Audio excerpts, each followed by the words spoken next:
जय श्री महाकाल दोस्तों। महाकालेश्वर की नगरी उज्जैन में आप सभी का स्वागत। यदि आप उज्जैन घूमने का प्लान कर रहे हैं और जानना चाहते हैं कि उज्जैन महाकाल दर्शन के अलावा आप किन किन स्थानों पर दर्शन कर सकते हैं, कहां कहां घूम सकते हैं, तो हम आपको उज्जैन के लिए कंप्लीट गाइड करेंगे और आपको लेकर चलेंगे उज्जैन की 12 सबसे प्रमुख और प्राचीन जगहों पर। ये सभी ही प्राचीन जगह हम आपको इस तरह से घुमाएंगे कि आपको अनुभव होगा कि आप जैसे हमारे साथ ही उज्जैन घूम रहे हैं। आपको जानकारी देंगे ट्रांसपोर्टेशन की कि आप किस ट्रांसपोर्ट के जरिए ये सभी दार्शनिक स्थल घूम सकते हैं एवं दर्शन कर सकते हैं। ये सभी छोटी बड़ी जानकारी हम आपके साथ शेयर करेंगे। तो आइए मिलकर यात्रा की शुरुआत करते हैं और एक्सप्लोर करते हैं उज्जैन। उज्जैन दर्शन की यात्रा में हम जिन जिन स्थानों पर घूमने वाले हैं वे कुछ इस प्रकार हैं। सबसे पहले हम दर्शन करेंगे बाबा महाकालेश्वर का। महाकालेश्वर मंदिर 12 ज्योतिर्लिंग में एक ज्योतिर्लिंग है। महाकाल मंदिर में दर्शन के बाद हम जाएंगे बाबा काल भैरव के मंदिर। दर्शन यात्रा में आगे बढ़ते हुए हम जाएंगे राजा भर्तरी की गुफा और राजा गोपीचंद जी की गुफा। यात्रा में आगे हम जाएंगे महर्षि शांदीपनि आश्रम, जहां शांदीपनि जी से कृष्ण भगवान ने शिक्षा ग्रहण की थी। इसी के बाद हम जाएंगे मंगलनाथ मंदिर, जिसे पुराणों में मंगल की जननी भी कहा जाता है।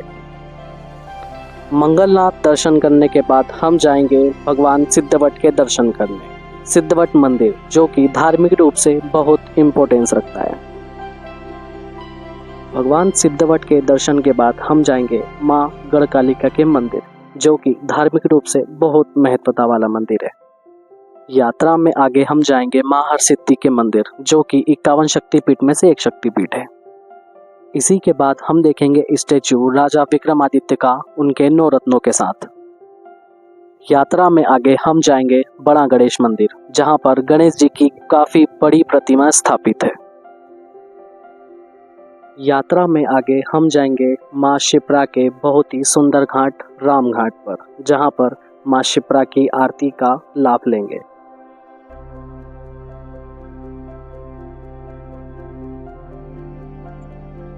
दोस्तों, उज्जैन आना बहुत ही आसान है। आप भारत में किसी भी जगह से रेल यात्रा करके उज्जैन जंक्शन स्टेशन पर आ सकते हैं, या आप बाय फ्लाइट आना चाहते हैं तो उज्जैन से 65 किलोमीटर दूर स्थित इंदौर में देवी अहिल्याबाई एयरपोर्ट आप उतरकर 100 रुपये चार्ज करके आप सीधे एसी बस लेकर उज्जैन पहुंच सकते हैं।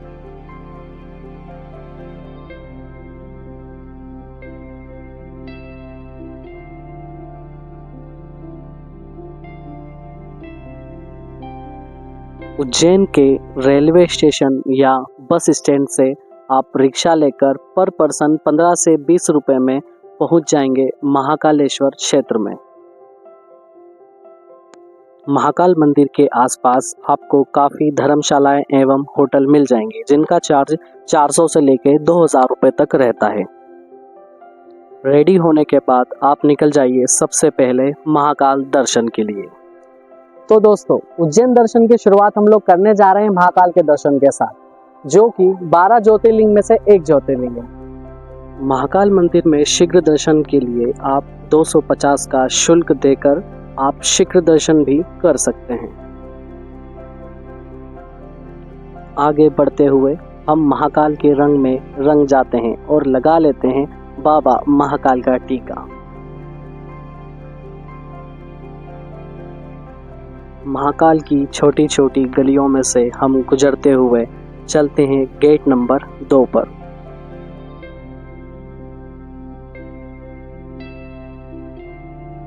शीघ्र दर्शन और फ्री दर्शन दोनों के लिए हमें यहाँ 2 नंबर गेट पर आना होता है। इस तरफ जूता स्टैंड मिलता है, जहाँ हम अपने शूज स्टैंड पर रख कर चलेंगे अवंतिका द्वार से अंदर। अवंतिका द्वार के पास ही भस्म आरती के लिए आपको बुकिंग काउंटर मिल जाएगा, जहां आप एक दिन पहले अपनी बुकिंग करवा सकते हैं। मंदिर की लाइन में हम आगे बढ़ेंगे एक कहानी के साथ। महाकालेश्वर मंदिर का काफी पौराणिक महत्व भी है। मंदिर को लेकर ऐसी मान्यता है कि यहाँ पर भगवान शिव ने दूषण नामक राक्षस का वध कर अपने भक्तों की रक्षा की थी। उसी के बाद भक्तों के निवेदन करने पर भोले बाबा यहाँ विराजमान हुए थे। यह मंदिर भगवान शिव के 12 ज्योतिर्लिंगों में से तीसरा ज्योतिर्लिंग माना जाता है। अब हम पहुंच जाते हैं गणेश मंडपम में, जहां भोले बाबा के दर्शन करते हैं। जय श्री महाकाल।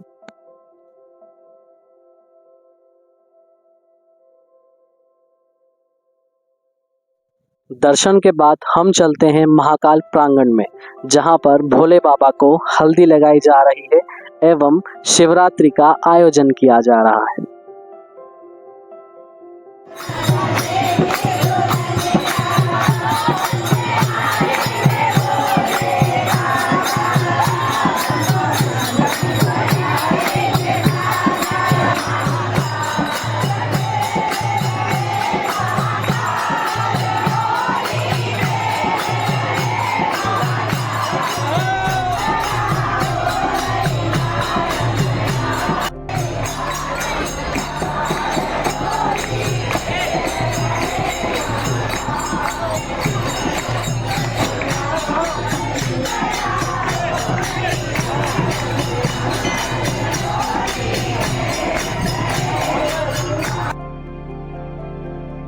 इसी के बाद हम दर्शन करते हैं वृद्धकालेश्वर महाकाल के, यानी पुराने महाकाल के।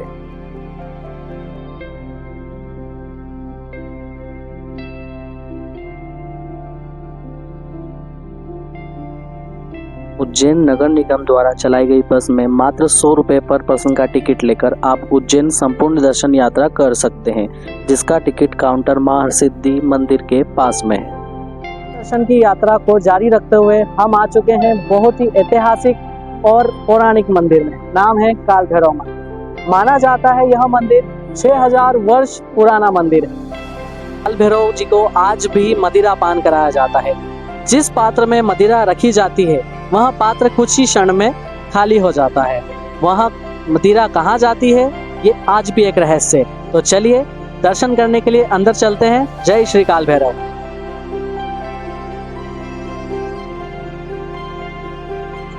जब दर्शन के लिए आप आगे चलते हैं तो आपको काफ़ी सारी प्रसाद की दुकानें लगी मिल जाएगी। इसी के साथ आपको दुकान मिलेगी मदिरा की, क्योंकि भगवान को आज भी प्रसाद के रूप में दारू का ही भोग लगाया जाता है। भगवान महाकाल ने बाबा काल भैरव को शहर की रक्षा के लिए नियुक्त किया था। काल भैरव को उज्जैन शहर का कोतवाल भी कहा जाता है, जो कि भैरवगढ़ नाम से प्रसिद्ध है। भगवान महाकाल के रौद्र रूप बाबा काल भैरव को तंत्र का देवता भी कहा जाता है। अब हम मंदिर के मुख्य भाग में पहुंच चुके हैं, जहां से बाबा काल भैरव के दर्शन हम कर सकते हैं।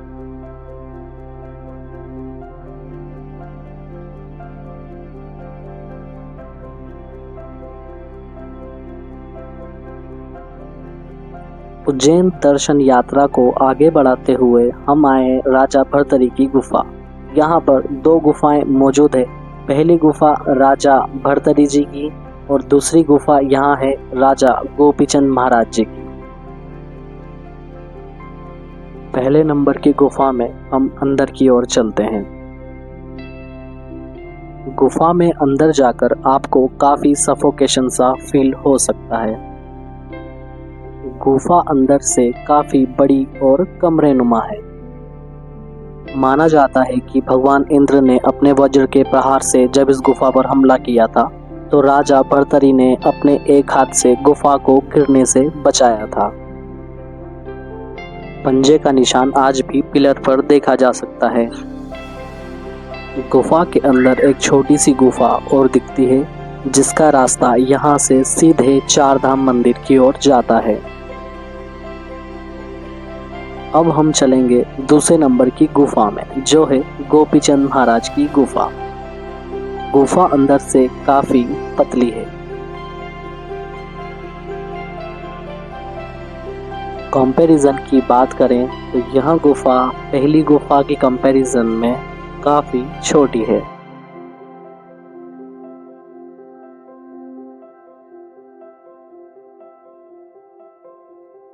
गुफा के बाहर श्री नवनाथ मंदिर है, जहां हम दर्शन करेंगे बाबा गोरखनाथ जी का।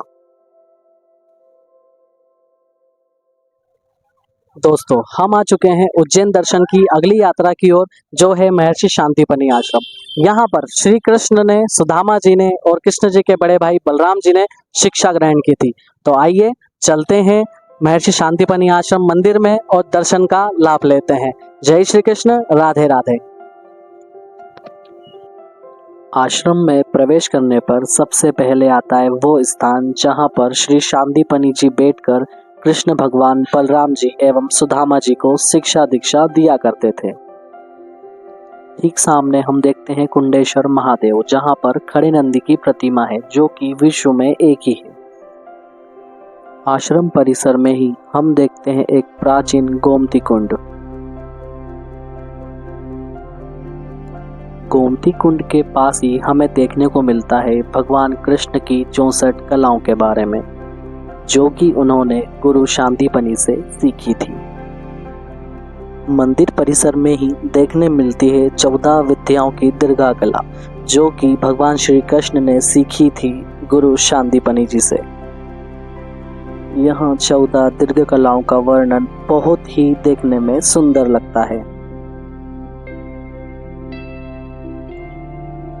तो दोस्तों, हम आ चुके हैं अपनी उज्जैन की अगली दर्शन यात्रा पे, जिसका नाम है बाबा मंगलनाथ। पुराणोत्तर पृथ्वी के गर्भगृह से उत्पन्न मंगल ग्रह का जन्म स्थान है मंगलनाथ। इस मंदिर की मान्यता इसलिए भी ज्यादा है क्योंकि जिन व्यक्तियों को कुंडली में मंगल दोष होता है, वो यहाँ पूजा अर्चना कर अपने दोष का निवारण करते हैं। तो आइए हम लोग मंदिर में दर्शन की ओर चलते हैं और आशीर्वाद लेते हैं बाबा मंगलनाथ से। जय श्री मंगलनाथ।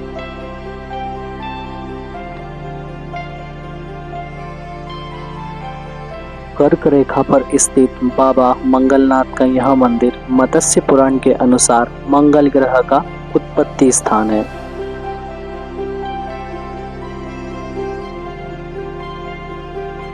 प्राचीन काल में यह ग्रह एक स्पष्ट दृष्टिकोण के लिए प्रसिद्ध था और इसलिए खगोलीय अध्ययन के लिए उपयुक्त था। महादेव मंगल देवता हैं, जिन्हें मंगलनाथ मंदिर में पूजा जाता है। उज्जैन नगरी को मंगल की जननी भी कहा जाता है। यूं तो देश में कई मंगल भगवान के मंदिर हैं, लेकिन उज्जैन इनका जन्म स्थान होने के कारण यहाँ की पूजा को खास महत्व दिया जाता है। अब हम पहुंच चुके हैं मंगलनाथ बाबा के गर्भगृह में, जहां से स्पष्ट रूप से हम दर्शन कर सकते हैं।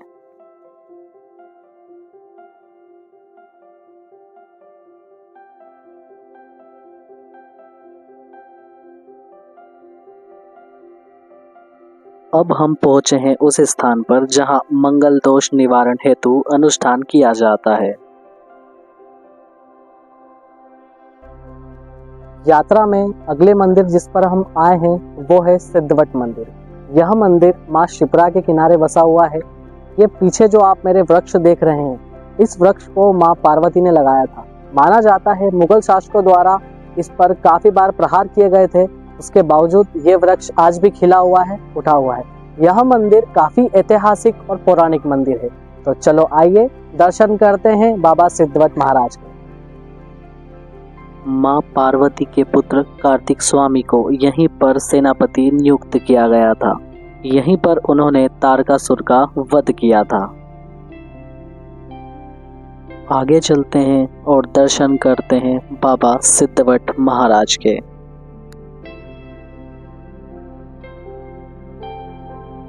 सिद्धवट मंदिर मां शिप्रा नदी के किनारे स्थित है।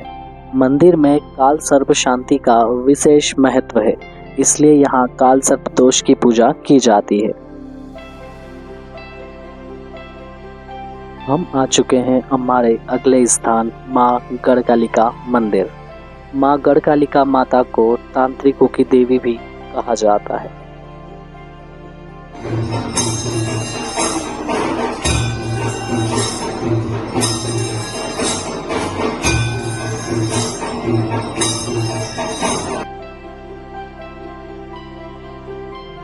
तो दोस्तों, हम आ चुके हैं अपनी यात्रा को चालू रखते हुए उज्जैन के एक बहुत ही महत्वता वाले मंदिर में, जिसका नाम है हरसिद्धि माता मंदिर।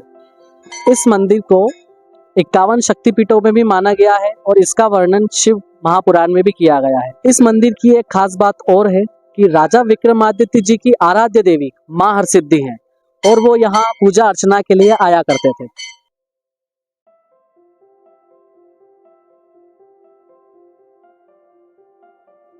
माँ हरसिद्धि का तांत्रिक महत्व भी है। यहाँ श्री सुक्त और वेदोक्त मंत्रों के साथ पूजा की जाती है। माना जाता है स्तंभ दीप जलाते वक्त बोली गई मनोकामना पूर्ण हो जाती है। यहाँ दुर्गा से संबंधित भव्य यज्ञ और पाठ का आयोजन होता रहता है।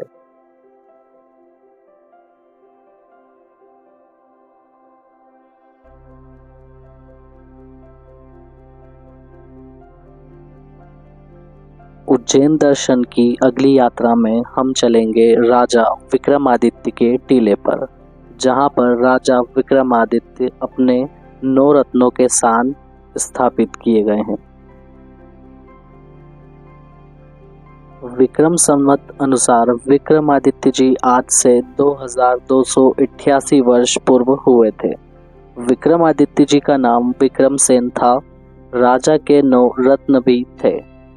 विक्रम वेताल और सिंहासन बत्तीसी की कहानियां महान सम्राट विक्रमादित्य जी से जुड़ी हुई हैं।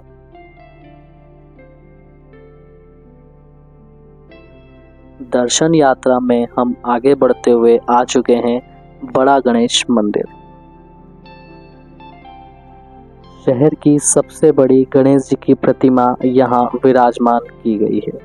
बताया जाता है कि यह प्रतिमा लगभग 114 वर्ष पूर्व इस मंदिर में स्थापित की गई थी। उज्जैन दर्शन की यात्रा में हम जाएंगे माँ शिप्रा घाट यानी राम घाट पर, जहां पर हम लाभ लेंगे माँ शिप्रा की आरती का।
यात्रा के आखिर में हम एक्सप्लोर करेंगे महाकाल कॉरिडोर।